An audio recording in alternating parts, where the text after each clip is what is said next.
Om Shanti. A very good evening to everyone, and welcome to the United Nations International Women's Day, a special celebration to celebrate and salute all the women from regardless where they are, their background, their position, and they contribute so much. I know I'm remembering my mum today because she's a woman. But you're probably thinking, what is a man doing on this program today that's celebrating the lives of women? Well, the theme is #break the bias. And what better way than breaking the bias of gender equality is to bring a man in. So thank you for having me. Thank you to the events team for having me on here. And really today is to celebrate and salute all the women from all over the globe, because imagine what a world would be like where there's gender equality, a world free from bias, stereotypes, and discrimination, a world where difference is valued and celebrated. But you know what? We can make a difference because individually, we're all responsible for our own thoughts and actions all day, every day. So we can break that bias wherever we are, in our communities, workplace, schools, colleges, and we can start that this evening, right now. So we have a wonderful program this evening with two very special guests, Maureen Goodman, the program director of the Brahma Kumaris, and Mohini Surle, a media presenter who has made her quite a name for herself. So before we begin, I would like to invite Carolyn, who's going to read a very special poem. Carolyn. Thank you. I'm going to share some words of Daddy Janki from the book Wings of Soul.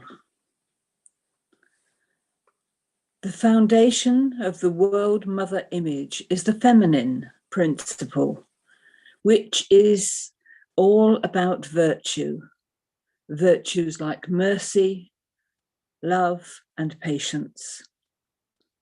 Virtues like these are exactly what the world needs now most of all. Of course, both the feminine and the masculine principles are to be found in each and every soul. But it is this one, the principle of virtue, which will do the most service in today's world. Because I am a woman in this birth, my character has been predisposed to these qualities from the beginning. I have never had the thought that this is a man's world and that we as women cannot succeed. However, in today's world, true success will require constant courage and complete honesty on our part. If you do ever feel afraid or discouraged, here is a secret I would like to share with you. Take just one moment of silence. Go within yourself and evoke your courage. Have the faith that you do have a solution. You do have answers. You do know what must be done. Never let yourself be influenced by what others might be thinking. Just turn inwards. Emerge the wisdom that is within, and then do something with it. You only need to start with that 1 minute, saying to yourself, okay, let me see what can be done. We are never without the solutions to our problems. It's just that sometimes we may have to wait a little. Learn how to remain peaceful and patient. The answers will definitely come at just the right moment too. Thank you. Thank you, Carolyn, for a very wonderful poem. And these are extracts from Daddy Yankee. Now, today, I've noticed everywhere on the media, on the internet, International Women's Day. And today, it's really a celebration of the contribution of women to today's world. I mean, they play a significant role. I've been onto the United Nations website, and I've seen some facts, and it's amazing. Sometimes we don't realize what's happening to women in today's world and the role they play. But we're going to take this theme up today. And the theme that's been chosen this year is hashtag break the bias. And we have two wonderful participants. So I would like to introduce Mohini Surle. Just a little bit of a brief bio about Mohini. Mohini is a songwriter, a singer, a television presenter, and she's hosted and had many voiceover with over 15 years experience in the media industry, especially in UK and Asia. And she's worked across a variety of genres, such as children's, music, film, and travel. And so we're delighted to have Mohini on the show, on this evening program. You see, I'm even using words like show now. So welcome, Mohini. Thank you so much for having me tonight. You had a good day today? I have had a good day. Okay. Yeah, thank you. And now I'd like to introduce our second guest, Maureen Goodman. Maureen is the program director of the Brahma Kumaris in the UK. Maureen's been practicing Raj Yoga for over 45 years. And I have to say, she has played an instrumental, pivotal role expanding Raj Yoga in the West. So very powerful soul, a lot of wisdom. And definitely, I think, she has a lot of things to share about going beyond even gender consciousness. And we're going to have a very interesting conversation tonight. So welcome, Maureen. Thank you very much. Thanks for inviting me. No, you're most welcome. Did you have a good day today? Been busy? You're always busy. Yes, yeah, but good day. Yes, things went well. Thank you. Good. Okay, so I'm going to start with maybe the title itself, Break the Bias. What does bias mean to you? What is bias? Maureen? Yes, interesting word. When I think of bias, I think that, we are influenced in a certain way to favor a certain point of view, a certain attitude, a certain group of people, a certain way of doing things. And we think that, that's right and that's the way it has to be. And we are not then open to other possibilities and other opinions. And I think bias happens in gross ways, and I think people can make you biased by praising you, for example, then you tend to like the people who praise you more. But of course, bias is also something that you grow up with and gets embedded in you because of your background. And so, yes, one group of people is more favored than another. But I think perhaps also what's very something for us to consider very much is the whole thing of unconscious bias, when we ourselves are not aware of our biases. And this is something that can then be really quite disruptive in our lives and very hurtful to other people. So perhaps, just leave it at that at the moment. Yeah. Mohini, you're in an industry that's has to embrace everything, but what's your awareness of bias? There must be a lot of bias in your sector. There is, as there is with every sector, and bias, as Maureen was saying, can work both ways. It's preference or prejudice.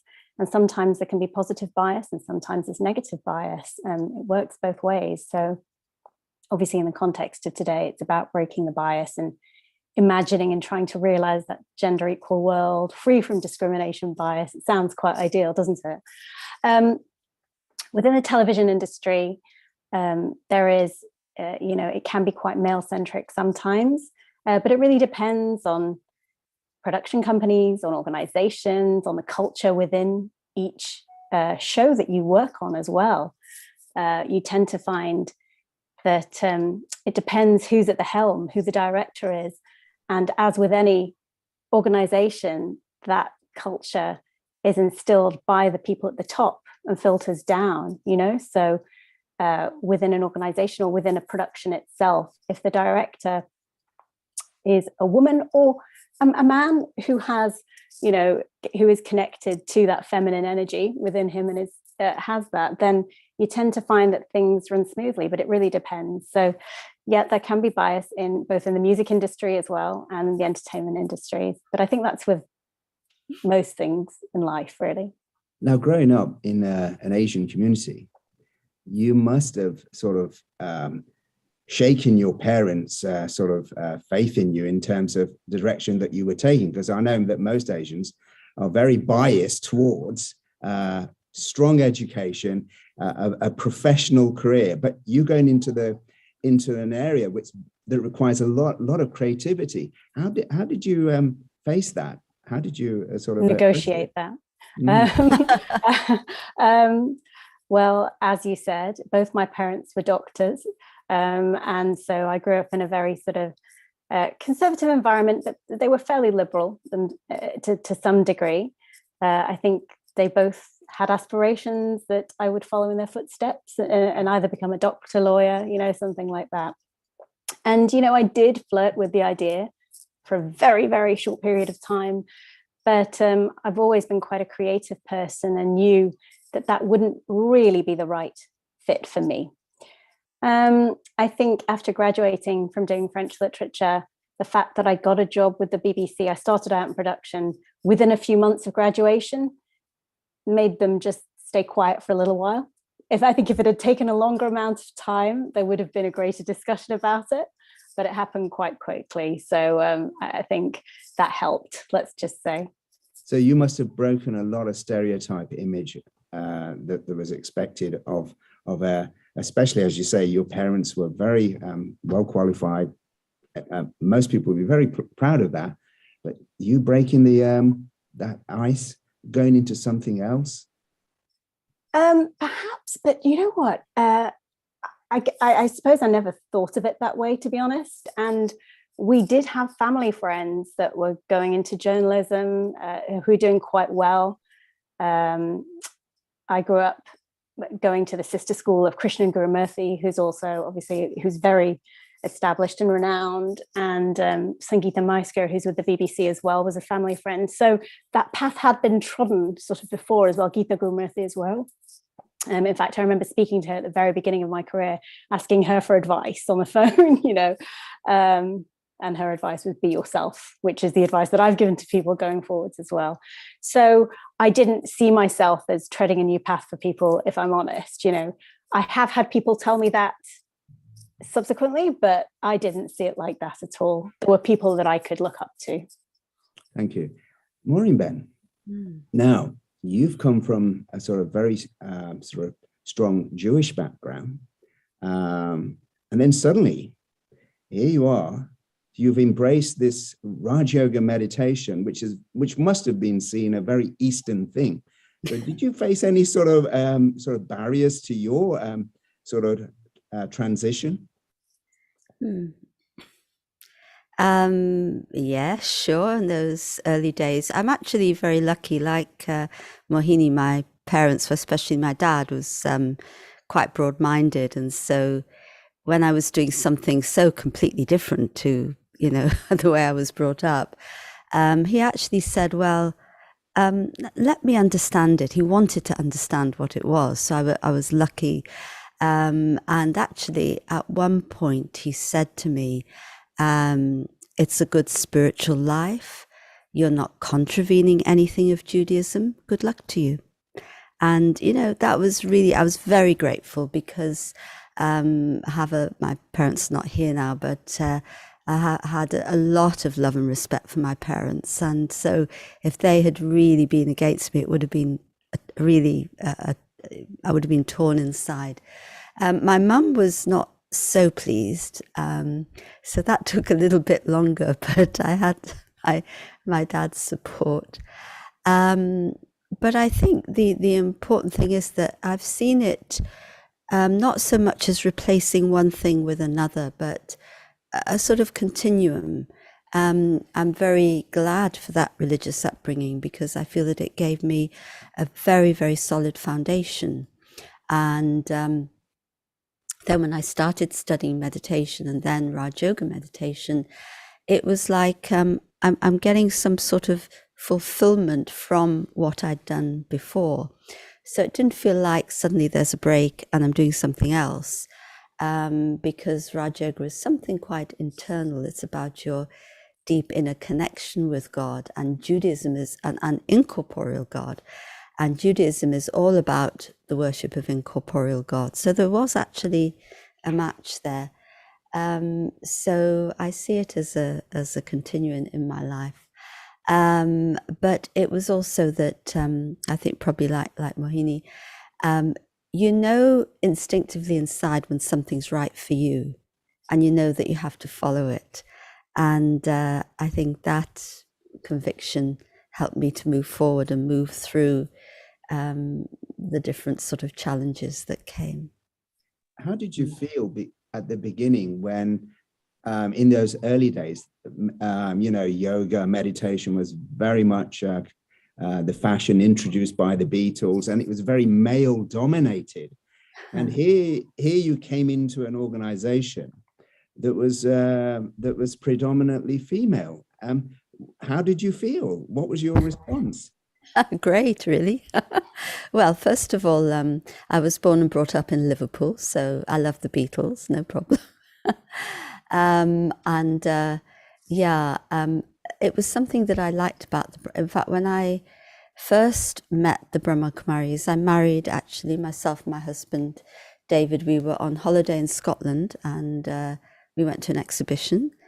And one of the people we met there, the main sister, is Sister Sudesh Didi, she's called. She's here in London at the moment, staying here. And, you know, I really felt from her a very spiritual vibration. And I really felt that she was somebody I could trust. And that is a big thing. And then, of course, when I understood more that the founder had really put women in front. Now, if you want to know about Break the Bias, that is just an incredible example because it was a very conservative community, Sindhi community in the north of India.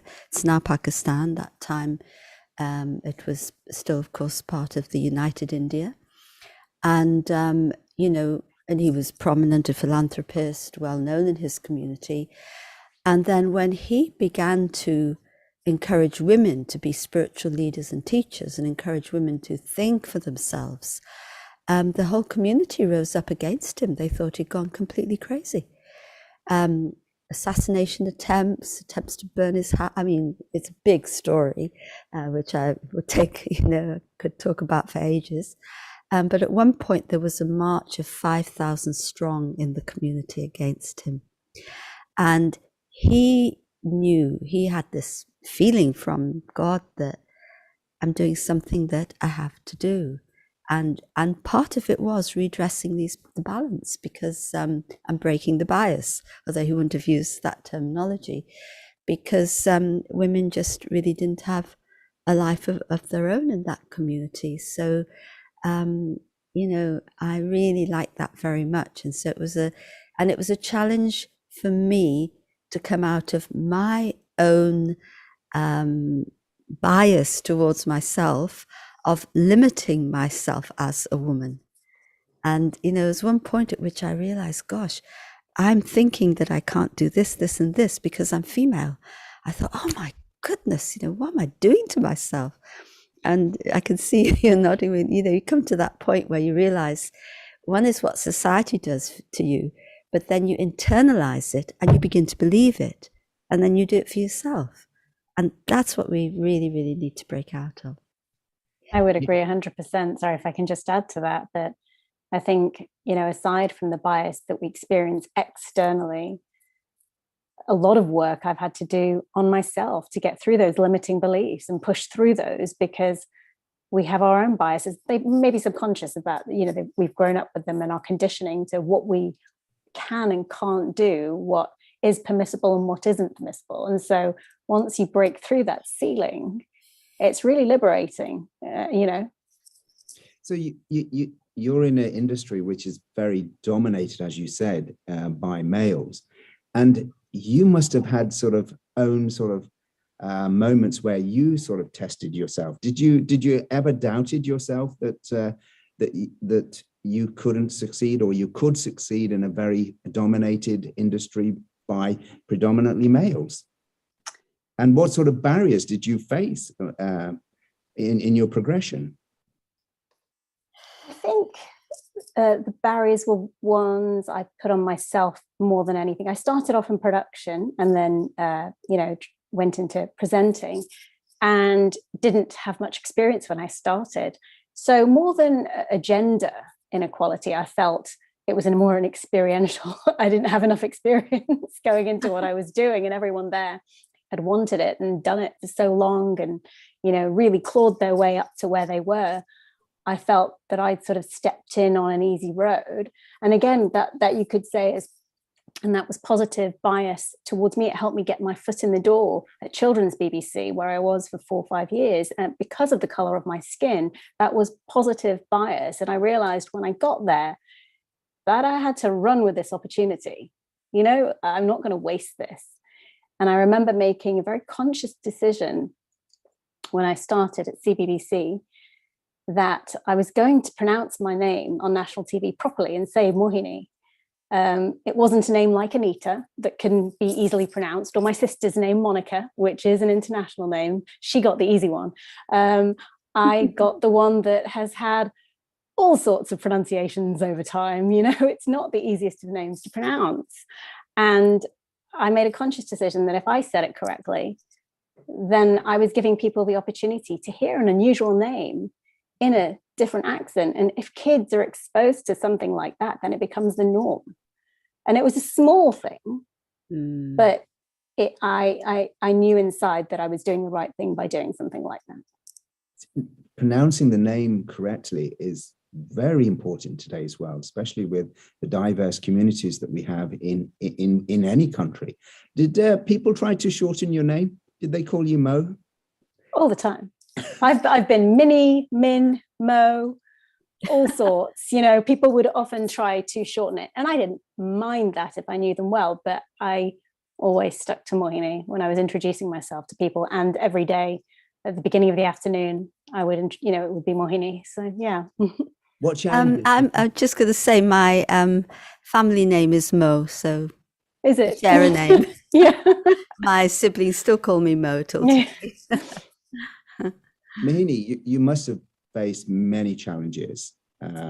What sort of challenges did you face, and how did you overcome them? I think I would say that, like we were saying, it's a male-dominated industry, television, within some parts of it. And for example, when you're going on shoots, you're going to find that you're mainly with a male crew. And that can be tricky at times in terms of, if you're talking about bias towards, when you're traveling. I've traveled around Asia with Lonely Planet and Discovery with a male crew. And,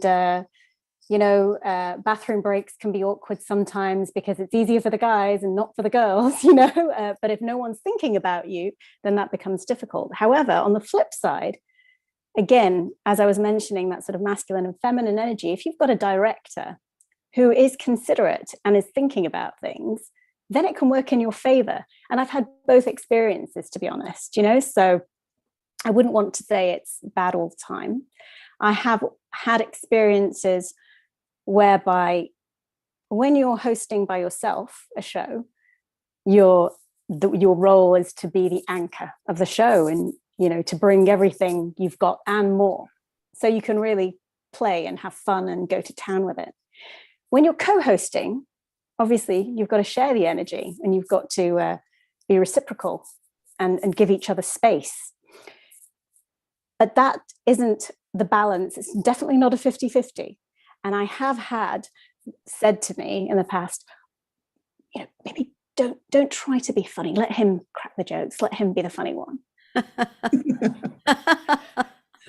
To which you don't really know what to say. At that time, we're talking maybe 15 years ago or so. Then you start to question, well, what am I here for? What am I expected to do? Am I just meant to stand there and be the trolley dolly sort of thing, because that's not really what I signed up to do. But for the sake of the team, you get on with it, because you can't create an upset with the production. So it's all about negotiation and understanding then where you can maybe get some in. And I have to say, the co-host, if it's a guy, doesn't necessarily like that arrangement either. And it's awkward on both parts, but it's coming from the top. So there have been tricky times, let's just say that. But for the most part, I think if you have a good relationship with your co-host and it's a guy, then you can make things work within that. It's good that you're cooperating, you're breaking that sort of stereotype image. Maureen Ben, you've progressed from being a student to a major international speaker. You've done so many seminars, you've played a lead role in many events. Now, how has that been received by the audience? Because in a spiritual context, even religion is dominated by males. And here you are, a lone female sometimes. How has it been received from the audience, or by even other people who are saying, well, actually, I should be doing this? I've taken part a lot in interreligious dialogue and been in with religious leaders where, if there's one other female, two other females amongst 15, 20, like Mohini says, it's it really depends upon the people who are leading that. And one particular board of religious leaders that I'm often represent the Brahma Kumaris on the Elijah Interfaith Institute, the rabbi who heads that, he's always looking for more female spiritual or religious leaders. And so he'll always want to put me at the front and say, where are you? Go there, do that. Actually, so that's where, like you said, the positive discrimination actually is very helpful.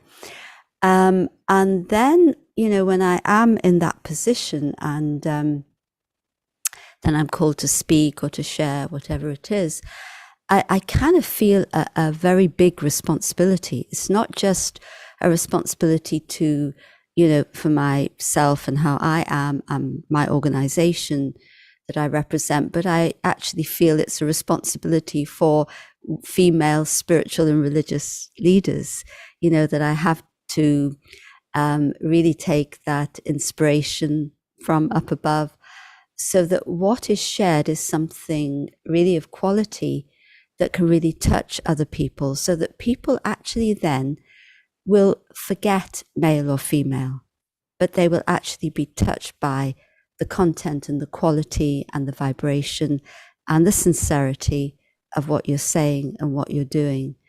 Because you don't want to just be there because you're the token female, you want to actually contribute something that really is of quality.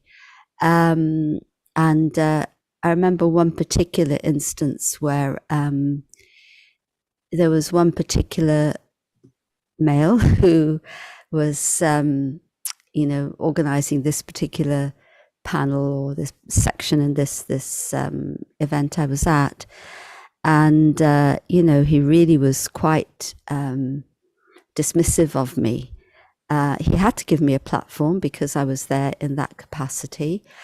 And, I had to make sure that I was not influenced by his attitude towards me, because otherwise it would, it would create a bias in me that I'm not, perhaps, like you said, perhaps I'm not good enough. No way, no. And so I was able to play my part and do whatever I needed to do. But you have to really make sure that you overcome, you don't allow any weak thoughts to start, being generated in your own self as a result of somebody else's attitude towards you. And, it's not what people say, but their vibrations. And, you've just got to give out the opposite in a very positive way. You don't want to get into a battle, but you want to give out something that's more positive, more spiritual, more loving, so that, that kind of negative attitude is quelled to some extent. So both of you, you've shared your own personal experiences about bias. And so where does bias come from in the first place? How, why is there bias in this world? I've got some more in Ben for, okay. Doesn't matter. By the way. No, I was going to say, I was thinking about this earlier, and there are so many. It comes at you from all sorts of different areas, doesn't it? Belief systems, your upbringing, your environment, the environment you choose, and the one that's circumstantial as well. So I think we've got it coming from all angles, bias. And it's really about centering yourself and almost quietening the noise and figuring out what your belief system is itself. Yeah, I agree. I think we're very much on the same page, aren't we? But it's ingrained in us from the day we're born.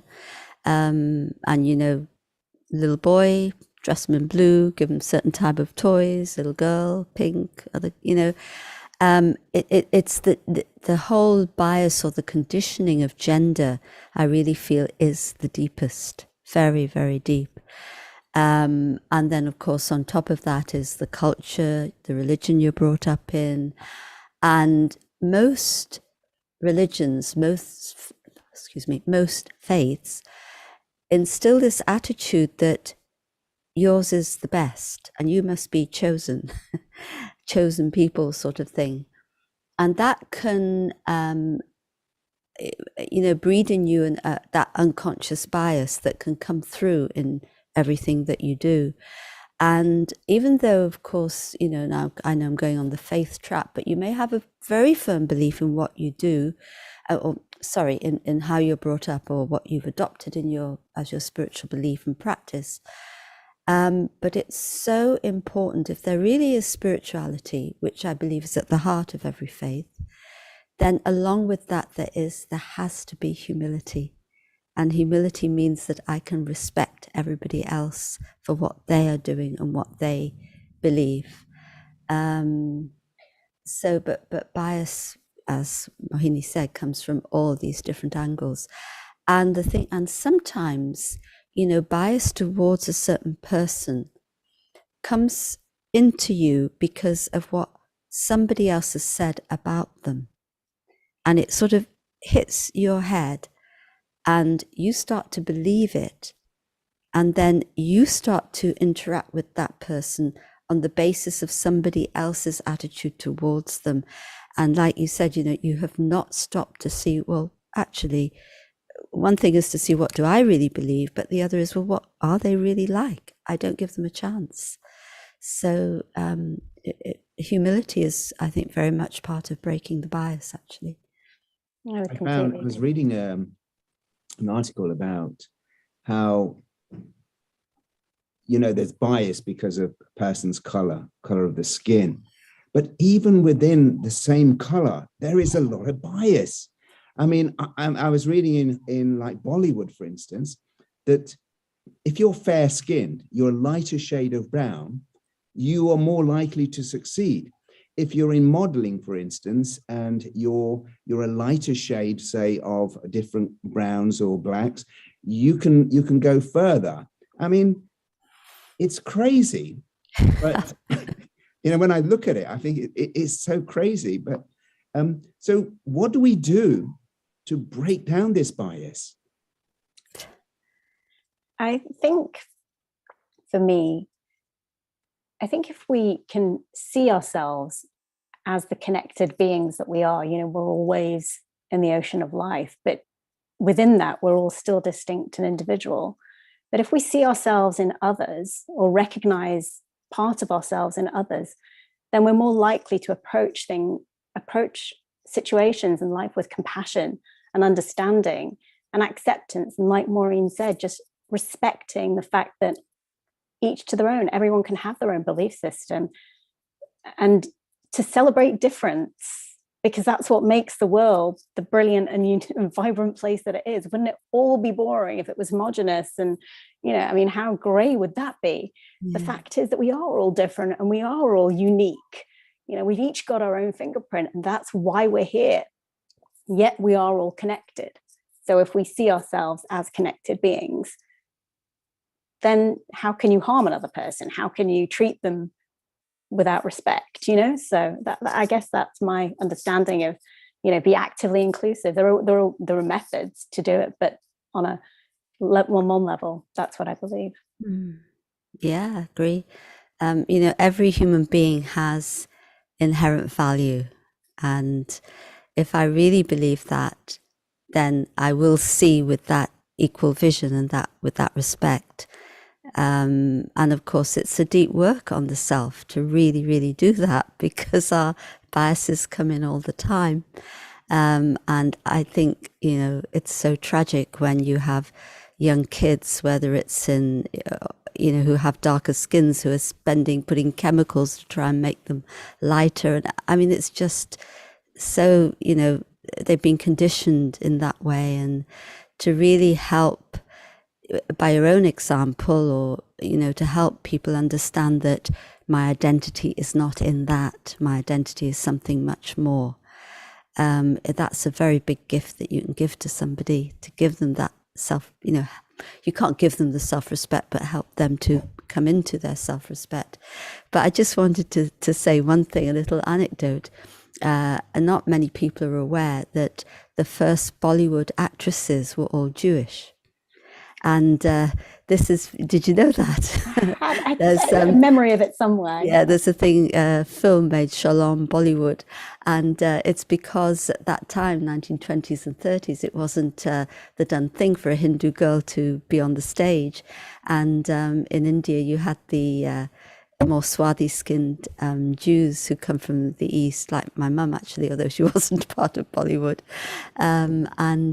So a lot of these famous actresses are actually Jewish, and the first Miss India was Jewish. Anyway, that's just an anecdote to throw in. Just to pick up on what Maureen was saying about, how in sort of Eastern cultures that, putting chemicals on the skin to lighten it. And the flip side is over here, exactly the opposite, so putting chemicals on the skin to make you look a bit healthy and tan. So right, and sitting under sun lamps, and the irony of it is lost on most people, isn't it? So talking about, you're talking about extremes. So how do you find a balance?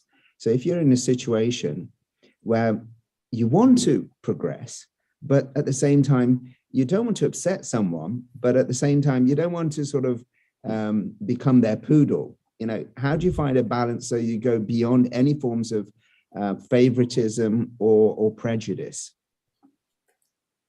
That's a good question that I'm going to defer to Maureen. Yeah, it is an interesting question, because you don't want, like you say, you don't want to upset people and upset the apple cart completely, even though I have to admit sometimes I'm so tempted to. But you always have to think about the consequences of something, beginning, middle, end, in a sense, or before, the past, present, future. And it's important to think about the longer term goal of changing a culture, or helping through your own dignity. And I think dignity is a very important concept here, through your own inner dignity, enabling another soul to come, or another individual to come into their dignity. And so, okay, the short term would be, well, I just want to prove that, you're ridiculous and, I'm not going to stand for this. And the longer term would be, no, keep calm. It's okay. Just keep your self-respect and dignity. Let things move. And then the opportunity will arise when you can say something, do something. But also I do find for myself that it's important not to be apologetic about things or about myself. And I've had to work a lot on myself in terms of self-respect and dignity. When I first, I was 21 when I came to the Brahma Kumaris, and I was often thrown, like Paramjit's saying, into many different projects and, tasks and whatever. And I really didn't feel that confidence. And so I really have had to work on myself so that I'm not basing my own sense of self on the external or particularly what other people think of me. I have to rise above that and be bigger than that. And so in moving along into that state of dignity, inner dignity, whereas before I may feel I needed to, I'm so sorry, I shouldn't have done that, yes, I will definitely apologize when I'm in the wrong. And of course, we all make mistakes every day, but I don't feel I need to be apologetic in my attitude, if you see what I mean. I will want to express myself coming from that place of inner strength and dignity and self-respect. And of course, however the attitude you have towards yourself, others then begin to have that towards you. You are putting out the vibration. So if you have that dignity and self-respect, others are much more likely to start to respect you. And so, it's a journey. It really is a journey. It doesn't happen overnight. I don't think it ever ends either, does it? Lifelong, completely. Yeah. Is it important to be your authentic self? To be your true self, or is it sometimes I just have to sort of be someone that I'm not just to please someone?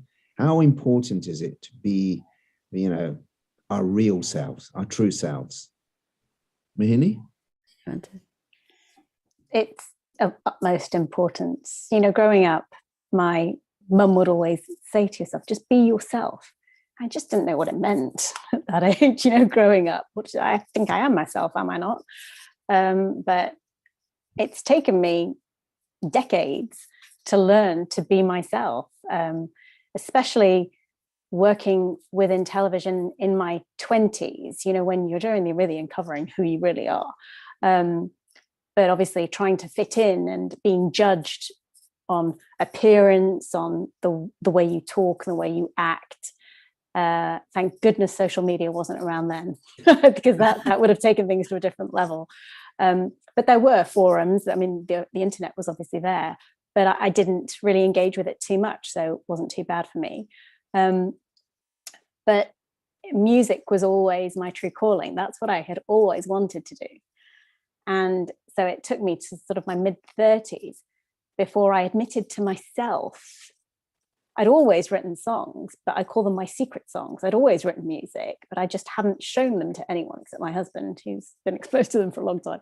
And it was only when I admitted it to myself, no, I think this is what I need to do, because my goal has always been to tell stories and to connect with people. And the dream would be to connect with people through music, because if I'm feeling something, you can sure bet that someone else is feeling that same emotion too, and if my song could comfort someone, heal them in some way at some moment in their life, well, that's the ultimate prize for me.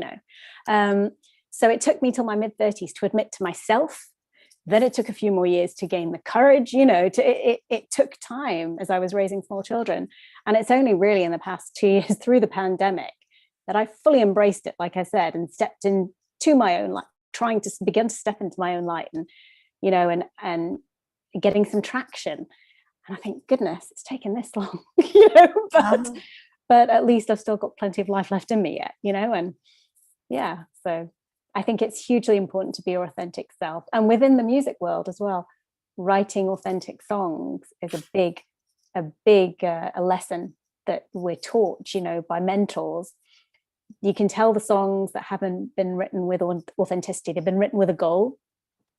There's a formula to them, or whereas everyone can tell, you know, Eric Clapton's Tears in Heaven gets you right there when you hear it, because he wrote it from a place of authenticity. So those songs stand out. So you must do a lot of sharing, Maureen Ben. You have to be authentic, especially when you talk about vibrations, because people pick that up. So how's that come across when you interact with people, being your true self? And how do you feel? Well, first, Mohini, I love what you shared. It's just great. How do you feel? Well, when you really are your true, authentic self, you feel very calm inside and very much at ease with yourself. You know, you don't have to prove anything. I think that's the biggest thing, because we so often want to prove that we are something or that we're right, or we try to justify ourselves. Well, if you're being your true, authentic self, you actually don't need to. You can just be. And even if people insult you, or, you know, if you're really being your true, authentic self, you can say, okay, it's like you can separate, in your mind, you can separate yourself from influence. So you don't become the influence, you stay yourself. So somebody is being negative towards you, so you can say, okay, that's their part to play in life at the moment. You know, they're doing what they need to do, so let me do what I need to do. And, you know, I've often had this, you know, I remember once somebody really shouting at me about something, and I just stayed very calm, and I just said to them, you know, you don't need to talk to me like that. We've known each other a long time. Yes, but, you know, they were upset with me about the three things, actually. And then I was just leaving our building, and as I was walking home, I just contemplated, and I thought, yes, one of the things, he's right. I should change that. And then the other two things, I thought, no, it's his stuff in a way. You know, I could just be observer and work it out. And I didn't feel any negativity towards the person. I maintained a loving attitude. And so then the next day when I was in the office, I could hear him shouting about something. My office is off the main office, and he didn't see me. I was there. And someone came around afterwards and said, did you hear what so-and-so said? And no, and I really didn't want to hear. I wasn't bothered. And then within the hour, he phoned me to apologize and say, I'm so sorry. And I could just say, it's fine, you know, doesn't matter.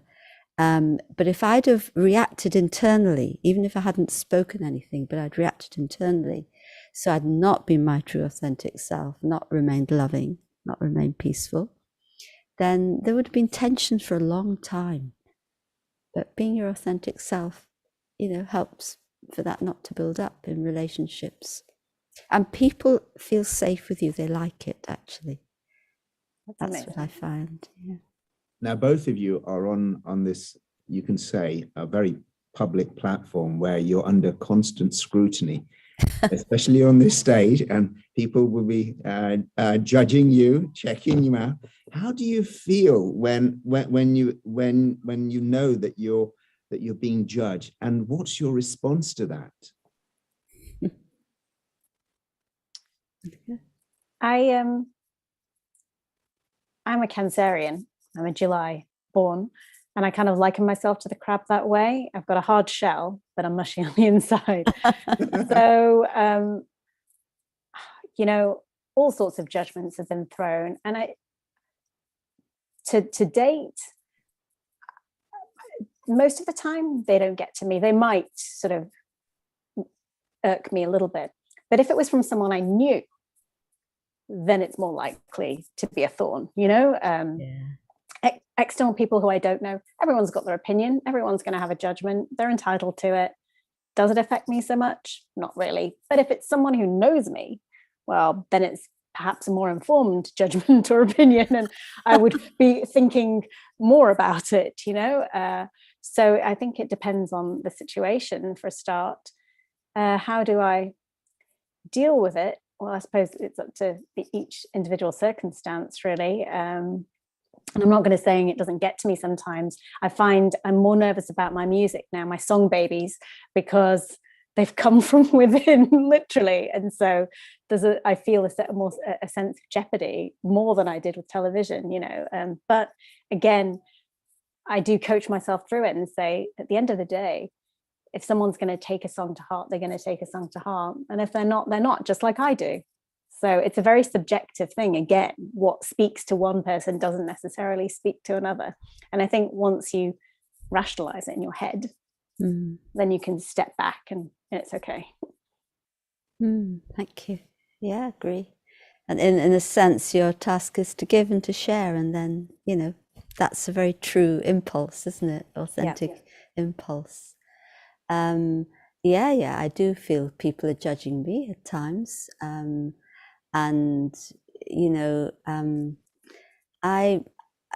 tend to want to understand, in the sense of, when people do judge you, it's also because they have some insecurity. It doesn't come from nowhere. It means they're not being their authentic selves at that moment. And yes, like you say, sometimes it'll get to me. You'll feel, well, I've got to be human sometimes.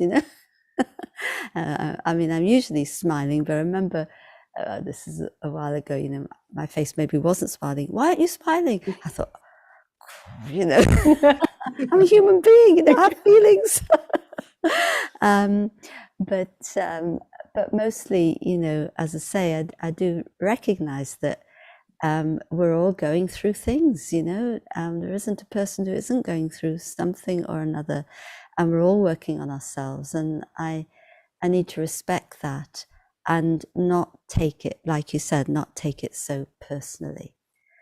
When we take things personally, you just drown, But when you understand that there's something else, because often when someone's negative towards you, it's sometimes nothing at all to do with you anyway. It's to do with something else that's happened in another relationship, but they take it out in a way with somebody who they feel more safe with. So it really is that understanding, I feel, that really, really helps. Yeah. What can we as individuals do to sort of break the bias in that seems to be, I think, escalating? It seems to be getting worse, because I'm looking at how lives are. It seems to be more about legislation. Well, let's introduce this law that you can't be a racist. Let's introduce this law that you cannot hate women. But what can we do to sort of break away from that life is not enforced, but it's very natural? I'm going to go to Maureen, Ben. Maureen, are you going to me first? It really is because we've gone away from that naturalness that we need so many, laws, and trust has been lost. In my father's generation, my father was in business. If you made a deal, it was a handshake, it was an agreement, and it was trusted, and it was fine, and you knew it would be honored. Today, you make an agreement, you've got a contract with, this thick, with how many, to cover every single eventuality, because people just don't trust each other anymore. And so, you cannot ultimately, if you just legislate for these things against prejudice, etc., it's still going to remain below the surface. And it can come up at any time, as well. We see many situations, and so there really does have to be an inner transformation, and everything begins with the self. And when you, I mean, we have our elder sisters, they've mostly passed on now, but some of them just so remarkable in living their spirituality and really treating everybody with so much respect. And they had such an aura that it was as if anything negative in you couldn't come out. You experienced the greater joy of virtue. I know virtue is a kind of old-fashioned word, but it's a beautiful word. Either I can be full of negativity or positivity, and sometimes we get so used to being negative, it becomes like a comfort zone. But actually, when you break out of that and you're in the aura of somebody who is so uplifting that you feel uplifted, you then say, oh, yeah, this is how I'd like to be. And then you begin to make choices. And I think that's the thing. When we're in a negative state of mind, we're not actually choosing our state of mind or our direction in life or anything or our responses. It's just reactionary. But once we begin to make more choices and know that I can be authentic and autonomous over my thoughts and feelings, then things really begin to change. And that has a great impact on people around me.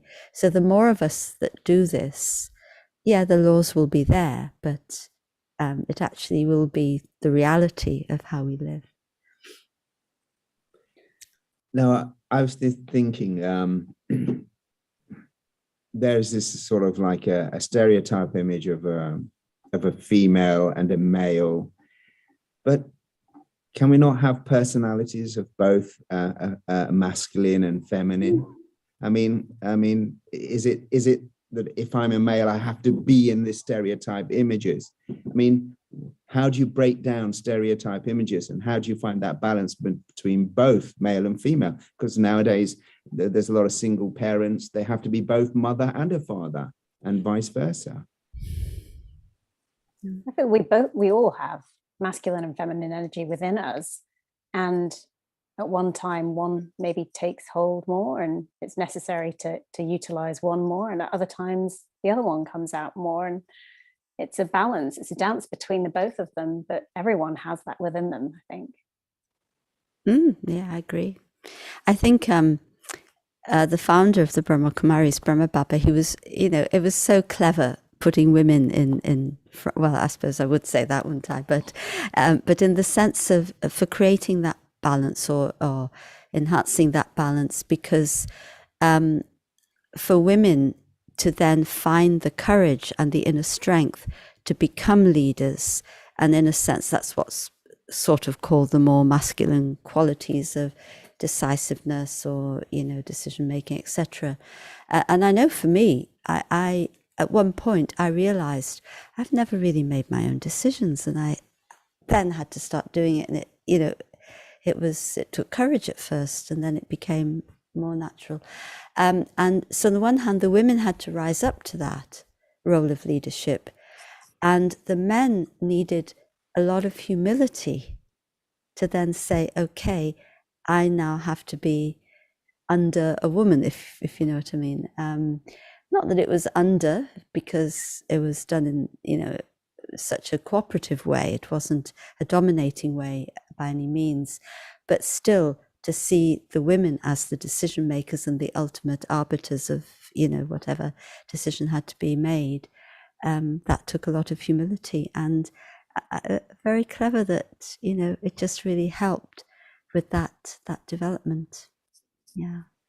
I'm going to throw a cheeky question here, because I see a lot of the problems seem to be inflicted on the world by a very male-dominated leadership in all spheres of life. Do you think women would do better? I think we're only really at the beginning of redressing the balance, aren't we? I mean, we're talking how many years post World War II, really, where things started to become a little bit more even. It's really a blip in the whole history of people, and it's been male dominated for a very long time. and the progress that's been made in that time is great, and there's still so much more that needs to be done, I think. But at the pace it's going and the awareness around things, I think if we were to look in 100 years' time, it'll hopefully be a very different scenario. And would it be a better place? I don't know. I wouldn't immediately say yes, because it depends who your leaders are, who your female leaders are. The term cat fights don't exist for no reason, they exist for a reason, that get certain women in the room together, and it's not going to be a pretty picture either, so it depends on the balance of energies, whether it's male or female. I do believe that. Women can exhibit whichever, one or another of those sides can be dominant. But I would say that, of course, it's a generalization, but I think for women being mothers, they think more about humanity than just about, personal gain and, power and so on. And I think there are more and more countries now where there are female leaders. And I don't know what the percentage is now. It's still minuscule, but yet it's a lot more than it used to be. And there's an organization, trying to remember the name, but it's to do with governance for well-being. And the leaders who are part of that at the moment are the First Minister of Scotland, the Prime Minister of Iceland, Prime Minister of Finland, First Minister of Wales, and New Zealand Prime Minister. Only one is male. But I think that if I'm generalizing, I think there is more of a tendency towards humanity and a softer approach. And women, I do feel, are less prone to being violent and aggressive in general. That I would agree with. And while I wanted to say I would hope that would be the case, I didn't know whether I was being biased, presuming that would be the case. That's the thing, But I see the way Jacinda Ardern leads with compassion. She really does, and manages to hold down motherhood with a newborn, and amazing leadership through trying times as well, and a balanced approach. So, but that's one person again. So, but it's an example, and people, men and women, love her. It's important. The Prime Minister of Iceland, who I have met, she's also quite remarkable. Very, very much, very humane individual, and the whole government. It's a small country, but it's quite unique. There's a hope that would be the way. Yeah, well, let's hope for more. I was just thinking that some countries which have been very male dominated have been one of the pioneers of female leadership. Israel, Premier Golda Meir. Golda Meir, yes. Yeah. She was the first woman prime minister in the world, actually. And we also had Indira Gandhi from India. And at that time, we also had a prime minister in what was then Ceylon, which is now Sri Lanka. So, yes. And in Pakistan, Benazir Bhutto as well. Yeah, it's amazing. So they've all left a legacy. I just want to the wonderful, her name's gone out of my head, but the wonderful Prime Minister of Liberia. And I was at COP26, and although I didn't hear her speak, I watched it afterwards, but the Prime Minister of Barbados, she was absolutely authentic, hard-hitting, and told the government straight. She wasn't thinking of, amazing. So I think that's also very courageous, very important. I think it's also important to recognize, we were talking about masculine and feminine energies before, but how people, there's a bias towards, say, a woman being bossy, or she's being assertive, and it's the way that people perceive that. Is being assertive a bad thing? No, as long as you're doing it in a fair way and just way. But women would be, have you ever called a man bossy? No. Yeah, you're right. You're absolutely right. Point you make. Yeah, and that's the unconscious bias, isn't it? I just want to change tact. I want to introduce another being into the equation. God, male or female, or both? Beyond, beyond either. I don't think you can prescribe a gender to God. Okay. So, Because, I mean, the way in which God has been portrayed in different faiths, I really do feel is kind of a projection of human beings onto that being, very, very often. But God is beyond that, surely. I don't know, Mohini, what you think? I would agree. I think just like there's the saying, history is told by the winner, right? Well, the story of God has been told by one of the sexes for most of the time, right? That's the thing. So it's got a more masculine perception, but I think it depends on your belief system.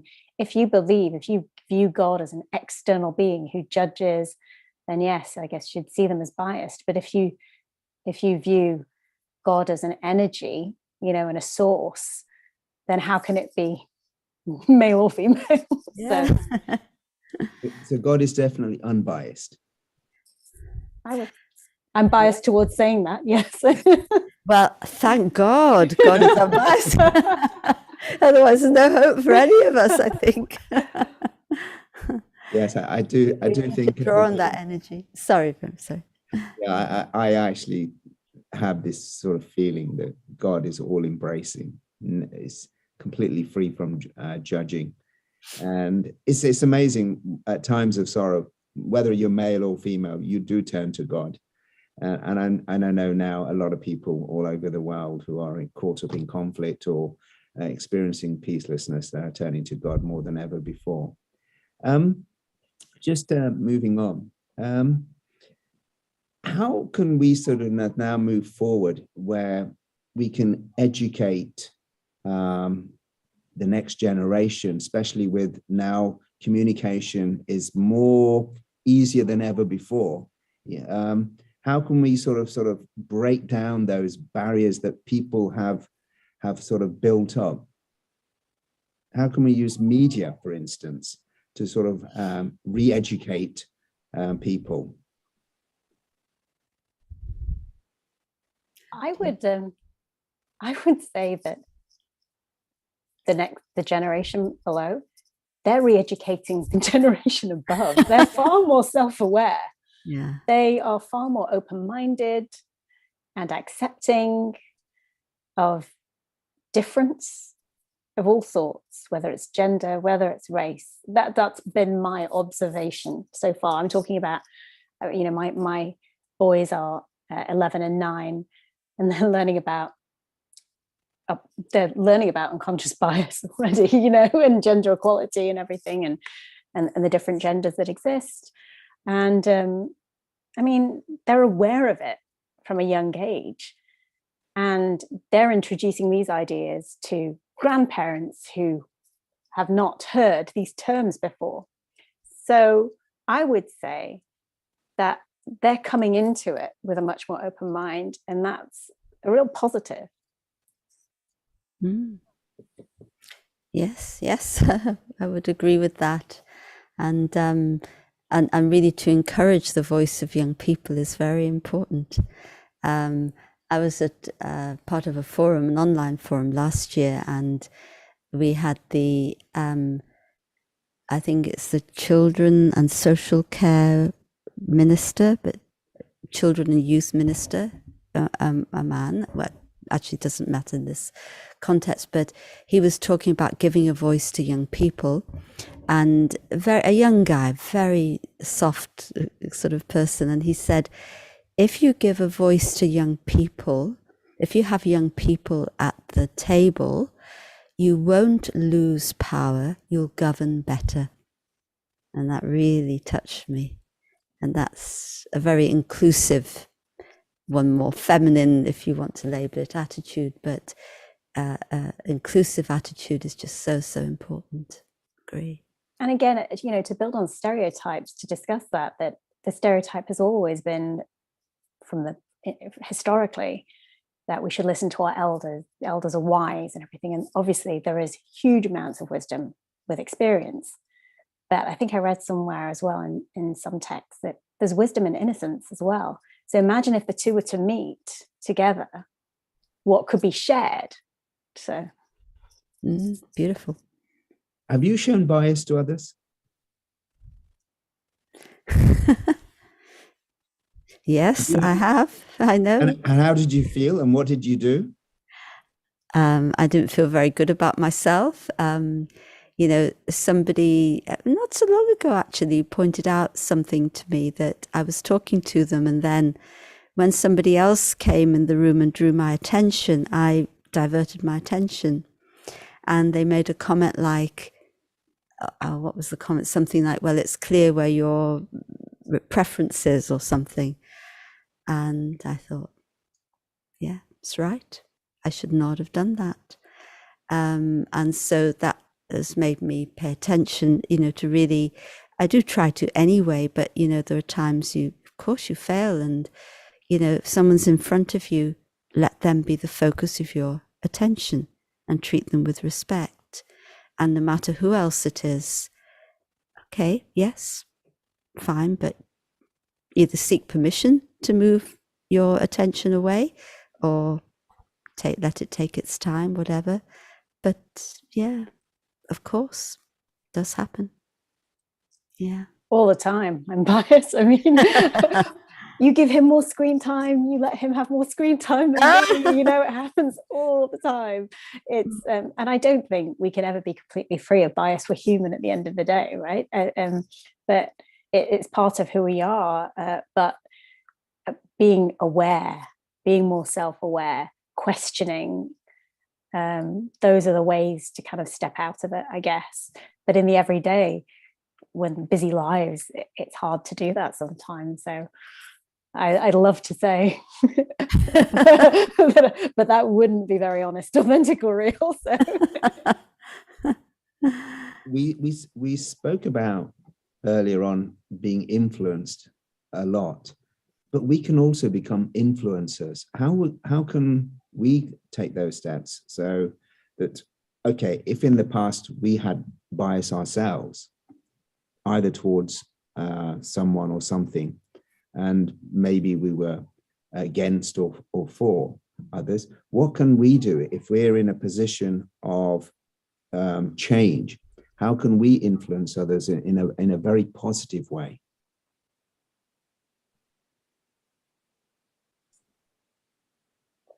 I mean, there you are.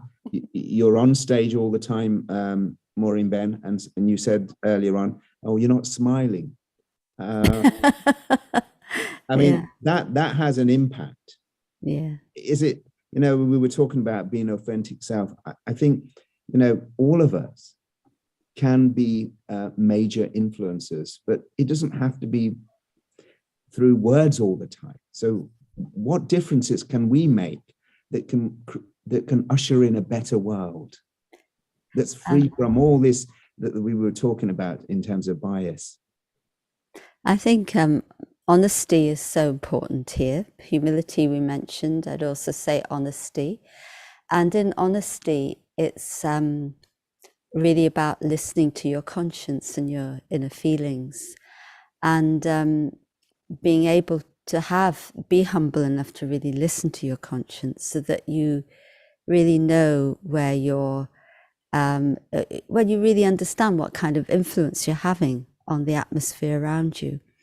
Because we have a saying, you know, your attitude creates the atmosphere, and then the atmosphere has a big impact on, you know, everybody around you, because our thoughts and feelings create vibrations, and that creates the atmosphere. So you often don't have to say anything, but it's that atmosphere around you, or the aura you carry around you. And, you know, sometimes people say nice things, but the atmosphere is very different, and it's very awkward. So I think it's really about being as honest and clear and clean inside as possible. And just really, and sometimes and of course, meditation and, you know, clarifying our thoughts through that is so helpful. So that practice to give ourselves inner strength. But then, it's like you're also practicing in yourself to give respect to others, to keep reminding yourself of certain things so that those kind of habits become natural. Those really good habits become natural in the self. And and we are influencers all the time. And, they say values are not taught, they're caught. It's what we do that's so important, or how we are as beings. So yes, we are big influencers. Never underestimate the power of your own influence on others, actually. Yeah. Every day I know as a mother, I'm influencing my children, the way I react, the way I deal with situations. And I fail many, many times. But, when I do practice that moment where I want to yell and I take a moment and I think, what's a different way I could approach this? I'm happy with myself in that moment. And I tell them, do you see what I've just done? I wasn't happy with what you've done, but I've just stepped back for a moment to catch myself, to think about how, and I tell them what I'm doing. Yeah, so great. Then they know it's not easy for me either. But we all have to keep trying to catch ourselves in those moments, and if we keep doing it often enough, then it becomes habit, like you said. And that's the direct influence. In terms of a greater influence, through my music, if I can be as authentic as I can and show a part of my true self, tell the stories. I'm, an empathetic person, and I'm an observer of life and people, and that's what informs my writing. So if I can do that and put that out into the world, then that will have a ripple effect, hopefully, somewhere down the line. My final point or question: what's your vision for the future world, and how are you going to bring that vision into reality? I start with sort of Mahini Ben, and then we'll go to Sister Maureen. Just a world where we're not talking about equal pay, because it just is. And we're not talking about maternity or paternity leave, but parental leave, and we're talking these words, have been molded into one, and there's an equal division of responsibilities in the house and other places as well, in the workplace, and that understanding that when one needs help, the other steps up, and the balance may tip like that at times, but that it's about the energies working together. And there's no hierarchy there. One is not better than the other. That's the ideal for me. Great, thank you. Sister Maureen? Yeah, agree completely. And I suppose ultimately, a world where everything comes from that motivation of love and compassion. And so whatever you do, if it comes from that, and not the kind of love that, is conditional in that sense that, I'll give you love if you give me love back, etc. But, that real loving presence, and that if our actions are based on really a love for the self, love for the divine, love for all my brothers and sisters, for humanity, those who are very close to me and those not, further away from me, I think love will really will heal many things, and will create a very beautiful world for us in the future. I'm sure that's going to happen. I think with souls like, I'm going to see, just going to use the expression, you guys, At least you're conscious of it. Yeah, it's part of my vocabulary. Yeah. I think, I think the world's is in good hands. There is a better world coming. And I think individuals like you are contributing to that. So I know a lot of people in this world are currently going through a lot of difficulties, whether it's in Eastern Europe, or it's in Africa, or in other parts of the world. I mean, although sometimes we get coverage of one event, but other incidents will still continue just because they're not on the front page. So I would like to request Sister Maureen lead us into some meditation, and we can send out those vibrations to everyone. Om Shanti. Thank you. So just request everyone to sit comfortably, feet on the floor, and take a couple of deep breaths.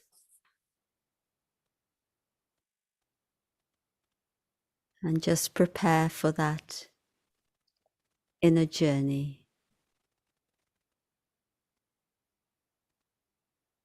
A journey to discover my true, authentic self.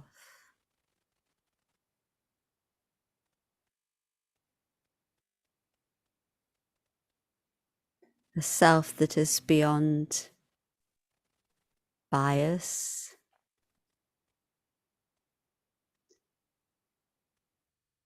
beyond conditioning,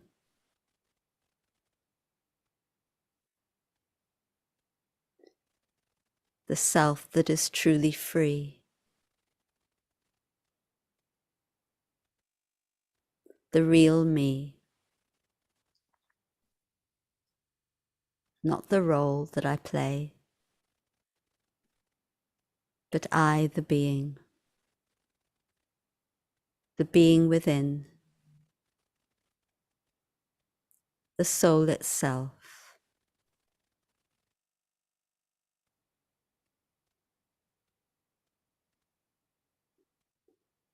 I am a being of light, a being of spiritual energy that inhabits the costume of the body.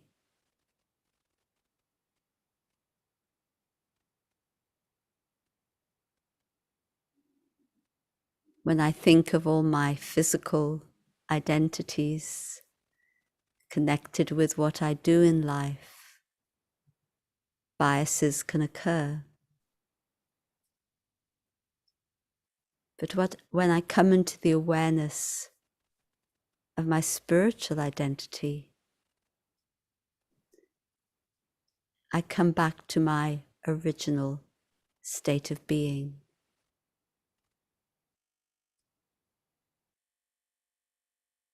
I am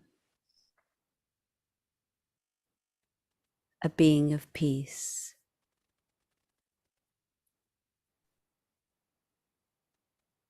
I am a being of love.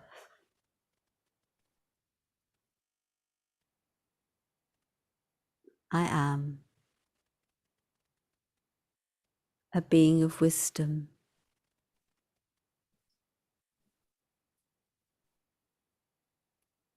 I have inherent value.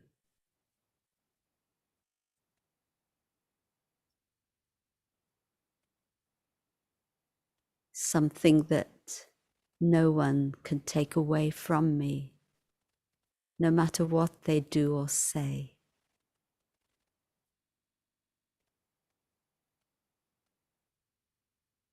And in this state of being, I can connect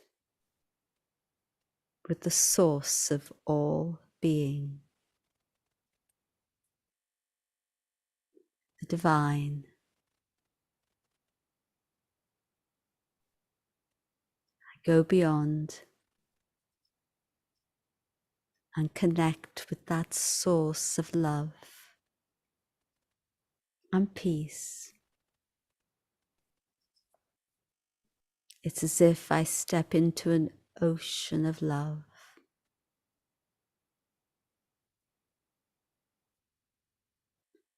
And this divine love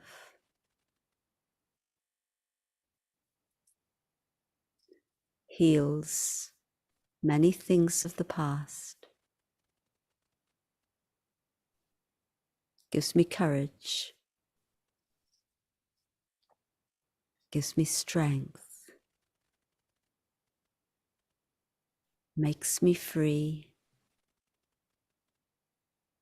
makes me whole again.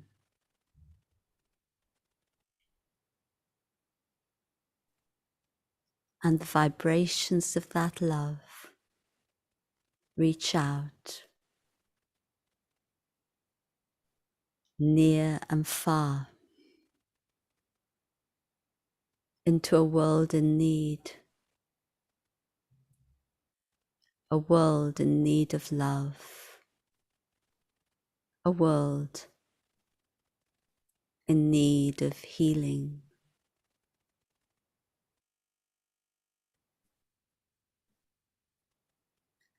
And the more we share that love, the more we contribute to creating a world of love.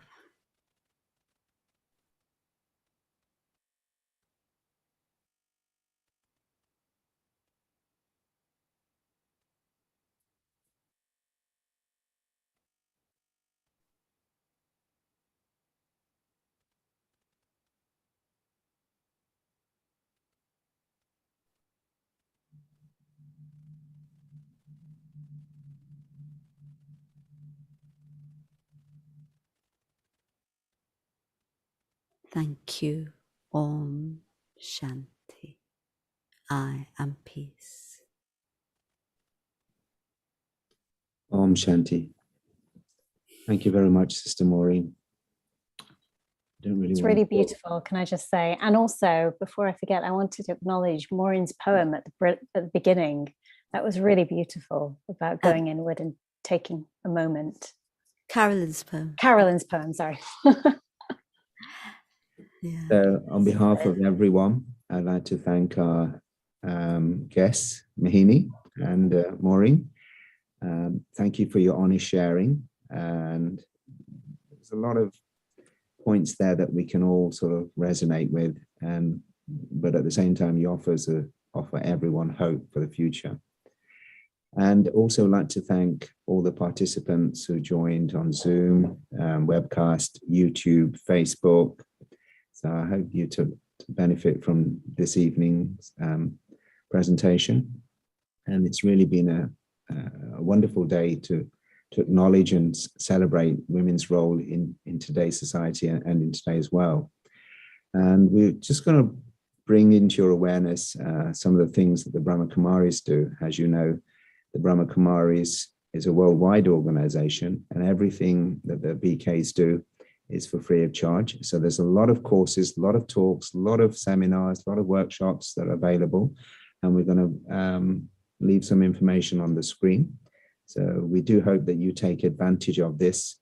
And I know many of you have already taken advantage of this. You're doing courses on your personal development, but ultimately it's your choice. You know, as we say, you know, no one's going to change you but yourself. And we'll help you do that, but each one has to take responsibility. So thank you once again, and have a wonderful evening and a happy International Women's Day. Om Shanti. Thank you so much. Thank you very much. Thank you for having me. Yeah.